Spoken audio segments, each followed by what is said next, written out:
Welcome to The Authority File, the podcast where you'll hear conversations with academic librarians, technologists, researchers, and authors whose work is laying the foundation for higher education's future.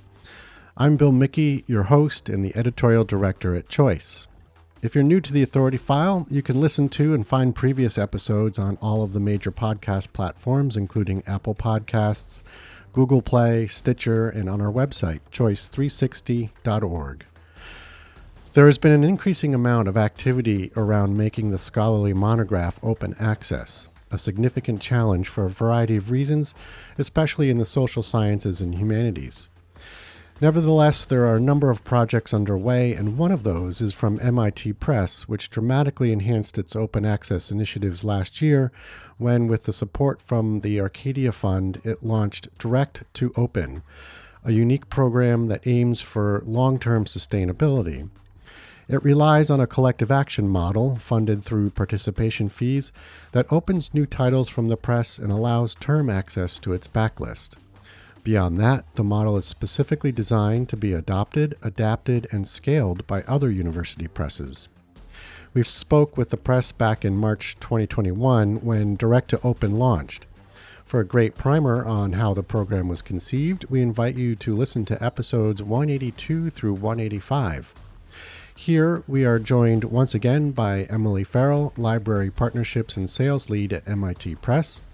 We're also welcoming Curtis Brundy, Associate University Librarian at Iowa State University. And in this series, brought to you with support from MIT Press, Emily and Curtis update us on Direct to Open's progress and what they've learned along the way. In this third episode, we discuss the potential of the Direct to Open model to be adopted, customized, and used by other university presses.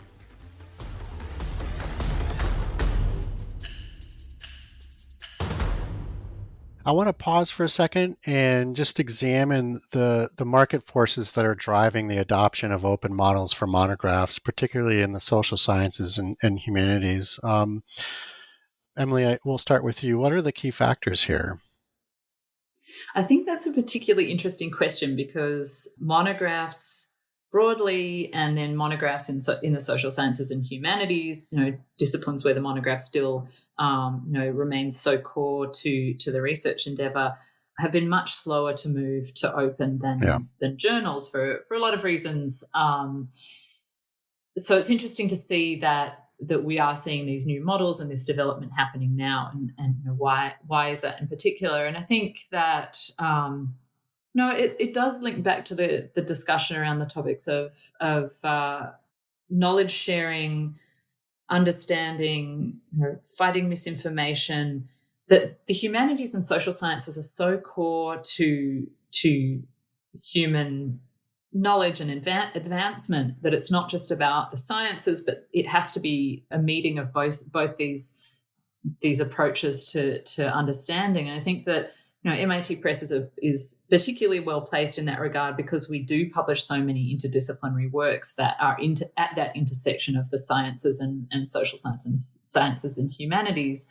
But in terms of the market forces, I think that we are at a point where I think across the board in publishing, we've seen the print sales decline over time for monographs, and it makes it more challenging to make the publishing of social sciences and humanities monographs financially sustainable. At the same time, we know that they still hold such core value for researchers in those disciplines. So it's imperative that we continue to publish high quality monographs in the social sciences and humanities.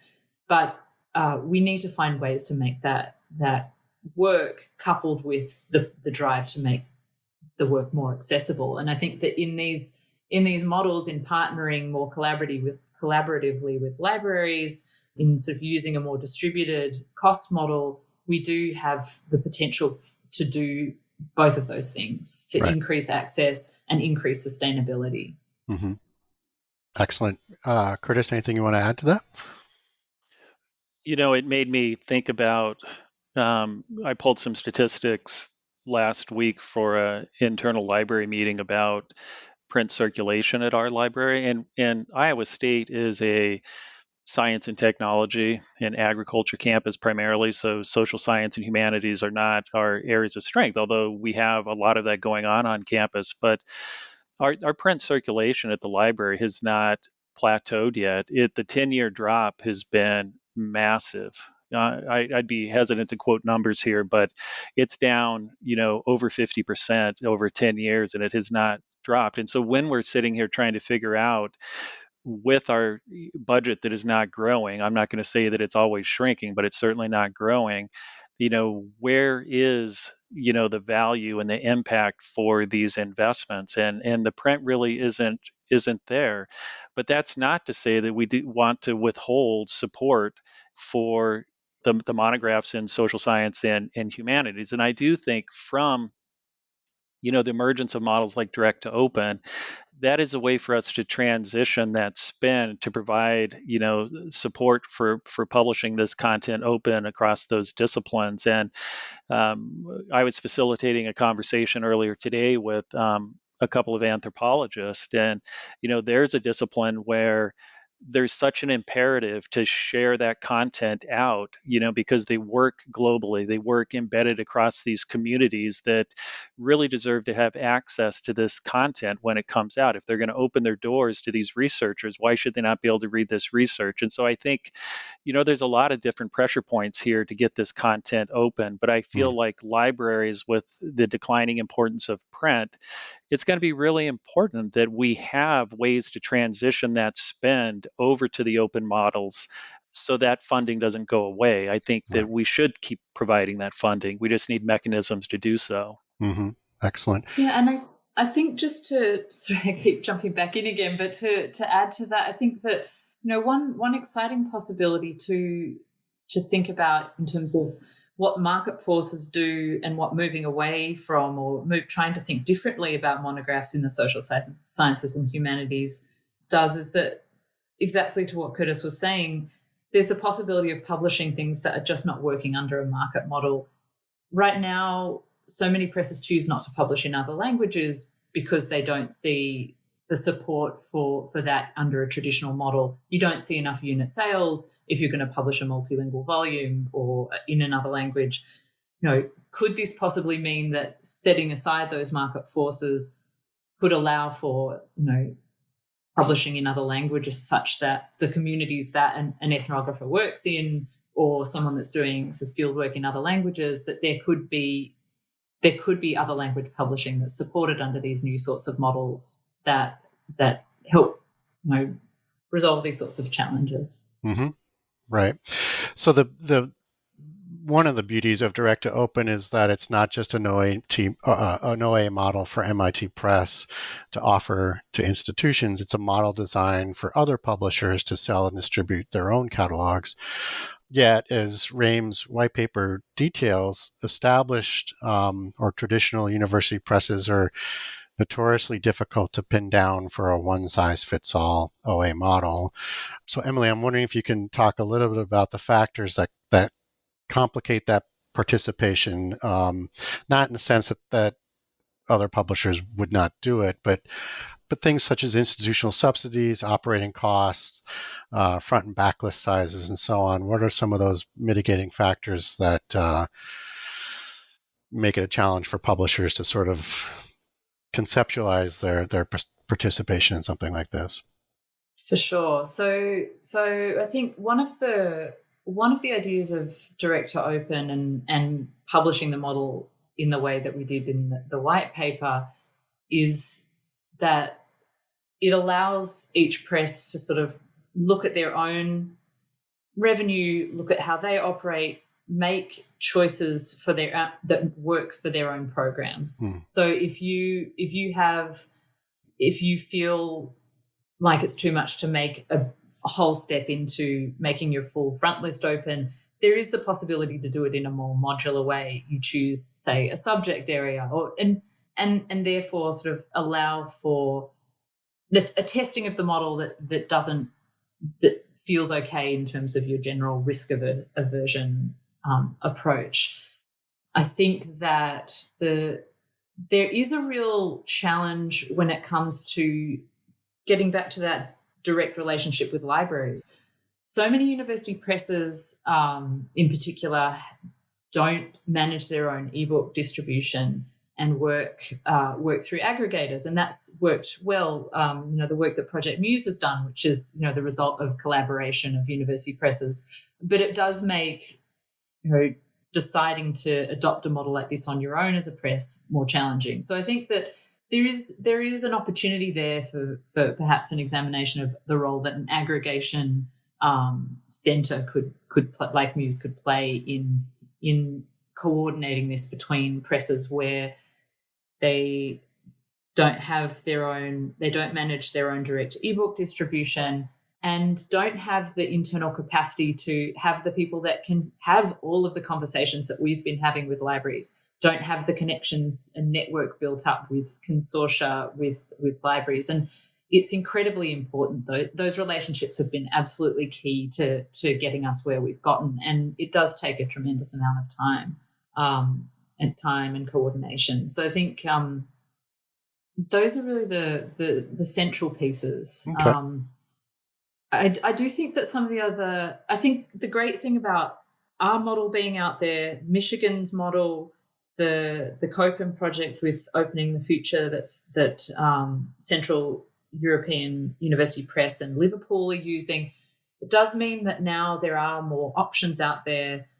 Presses can watch how these are developing, can have conversations with all of us, and start to look at, just to think about it more concretely. It's not just we should be moving open access, and it seems very daunting because there's no stats, there's no sales, there's no clear numbers to put next to that. It's not clear who's supporting what.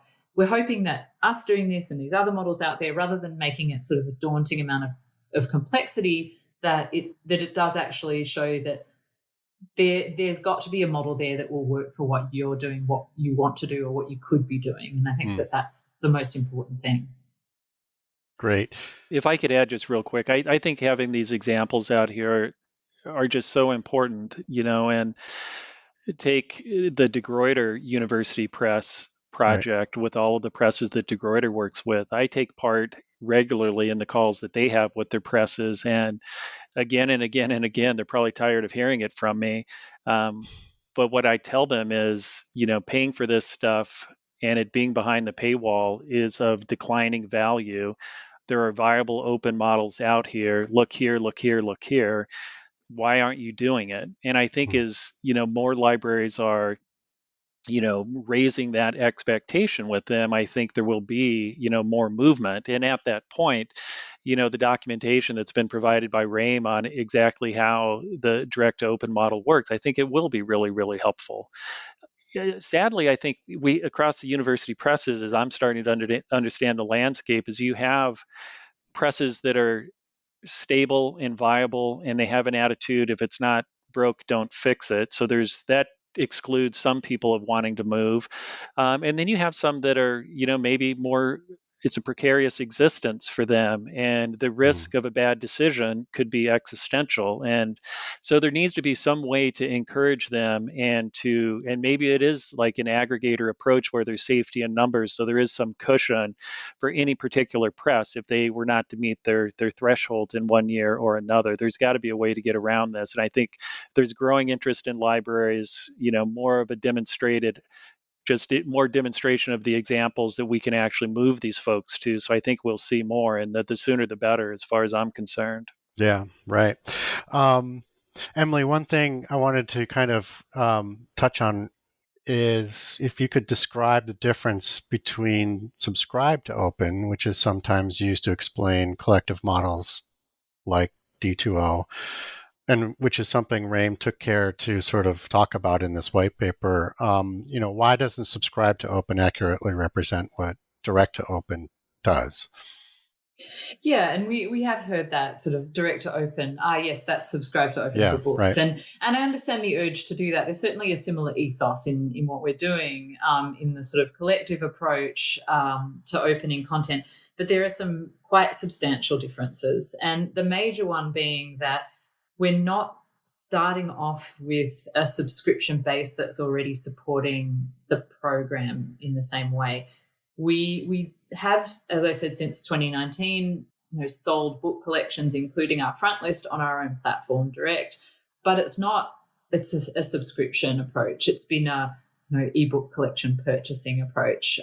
So while we did have a whole collection of institutions we knew we could approach because they had a history of purchasing our content, our ebooks, it wasn't this sort of ready-made set of subscribers that we could flip to an open model. So it did take the groundwork of gathering people together rather than convincing an existing set of subscribers to move their commitment. So I'd say that's really the core difference, and it is substantial.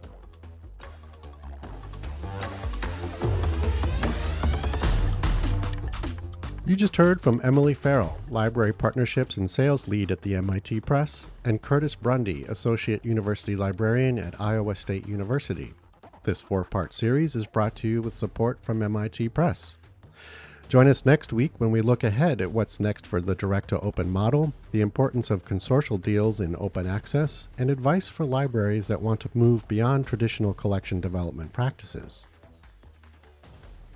But it's not just values, it's also value, and how do we determine value? And I think that libraries have been stuck in a rut in how we think about and how we assess value for a really long time. And in the electronic world, the metric of choice is cost per use. And, as recent as like 3 years ago, I was at a collection meeting and someone told me that, cost per use was their number one metric. And we have moved completely beyond that.